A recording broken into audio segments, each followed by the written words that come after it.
अगर तीसरे दिन जी उठा हूं तो तुम भी जरूर अंत के दिनों में जिंदा हो जाओगे। हालेलुया, जिंदा हो जाओगे। तो हम कुछ भी मतलब खोएंगे नहीं। परमेश्वर ने जो आप खोया है उसको परमेश्वर 4 गुना हमको वापस लौटा देगा। हालेलुया, ठीक है। तो इस समय ये सुख दुख की दुनिया से हम जब विजयी प्राप्त कर लेंगे, क्या पा जाएंगे? विजयी प्राप्त। जो इंसान विजय प्राप्त करेगा उसी के हाथ में खजूर की डालियां स्वर्ग में रहेंगी। हालेलुया। जो विजय नहीं पाएगा आत्मा कमजोर कर लेगा और रोएगा, है ना, और कोई मर जाएगा या कोई घर से निकल जाएगा या अपनी पत्नी को घर से निकाल देगा या खुद ही निकल जाएगा, है ना। ऐसे कर हार, मतलब हार मान जाना। क्या मान जाना? हार। अरे हार क्यों मानना है? जो परमेश्वर ने आपको जिम्मेदारी दिया है उससे हार कभी मानना नहीं है। परमेश्वर से प्रार्थना करना अकेले कि प्रभु मुझे वो शक्ति दीजिए, ये चीज, ये लड़ाई लड़ने के लिए, ये लड़ाई लड़ने के लिए। हालेलुया।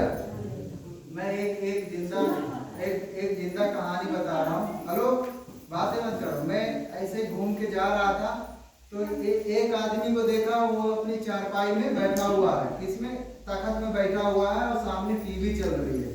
लेकिन मैं रास्ते से गुजर ही रहा था और देखा कि उसका ध्यान टीवी में तो है, आंखें टीवी में है, लेकिन उसका दिमाग कहीं और है। बेचारा टेंशन से उसका चेहरा ऐसे था। तो मेरे मन में आया कि नहीं, इससे बातचीत करना चाहिए, कोई बेचारा परेशान है। तो मैं गया, भाई हेलो, कैसे हो, क्या है? आप बहुत परेशान नजर आ रहे हो, टीवी तो चल रही है, टीवी में क्या हो रहा है कुछ पता नहीं है। कह रहे हैं हाँ यार क्या करें, दिन में काम में रहता हूँ तो काम में सब टेंशन भूला रहता हूँ, है ना। ऐसे होता ना, जब बिजी रहोगे तो टेंशन भूला रहेगा। और घर में आया हूँ अभी तो फिर से यार वही टेंशन आ गई और बड़ी दिक्कत है। बोला मैं कभी परेशान हो जाता हूँ। तो मैं समझ गया कि ये क्या चीज से जूझ रहे हैं। समझ में आया? इंसान ऐसे जूझता है ना।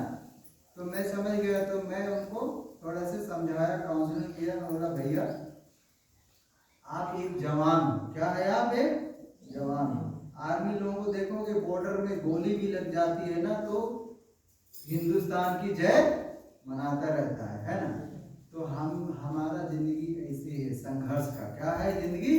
संघर्ष का। कभी भी अपनी जिम्मेदारियों से भाग करके बाहर नहीं जाना चाहिए। ईश्वर ने हमें जिम्मेदारी दिया है तो परमेश्वर से प्रार्थना करना है, मुझे शक्ति दीजिए। हालेलुया। अगर आपके बच्चे हैं या कोई भी है, किसी से परेशान कभी भी नहीं होना है। कोई किसी चीज से परेशान नहीं होना। उसका सही से फैसिलेट करने के लिए और उसको सही से संचालन करने के लिए परमेश्वर से आपको शक्ति मांगना है। हालेलुया, शक्ति मांगना। कई लोगों का जीवन देखे होंगे आप, कमाते तो हैं लेकिन उनके जीवन में लगता नहीं है, कुछ दिखता नहीं है, हमेशा दुख में ही रहते। क्यों? क्योंकि वो उनकी शक्ति नहीं है ना। क्या नहीं है? पवित्र आत्मा की शक्ति नहीं है, समझ नहीं है, बुद्धि नहीं है, समझे? परमेश्वर की शक्ति नहीं है। कई लोगों के पास नॉलेज होता है। क्या होता है? नॉलेज, जानकारियां बहुत सारी होती है लेकिन बुद्धि नहीं होती। क्या नहीं होती? बुद्धि। और परमेश्वर को क्या होता है, बताता है कि बुद्धि कहाँ से आती है। मालूम है किसी को? बुद्धि आती है परमेश्वर का भय मानने से, बुद्धि आती है। जब हम परमेश्वर का डर मानेंगे, प्रभु को प्रार्थना करेंगे। कई बार होता है ना कि अगर मैं प्रार्थना नहीं करूंगा या नहीं करूंगी तो परमेश्वर मुझसे नाराज हो जाएंगे, मैं परमेश्वर से अलग हो गया तो मैं क्या हो जाऊंगा? सूख जाऊंगा। क्या हो जाऊंगा? तो इंसान को प्रभु ने क्यों बनाया? इंसान को परमेश्वर ने क्यों बनाया? परमेश्वर से जुड़े रहने के लिए। प्रभु से क्या करने के लिए? जुड़े रहने के लिए। यूहन्ना 15 अध्याय में देखे हो ना, मैं दाखलता हूँ, मेरा पिता किसान है और तुम क्या हो? डालियां हो। तुम क्या हो? डालियां। इंसान क्या है? डाली है।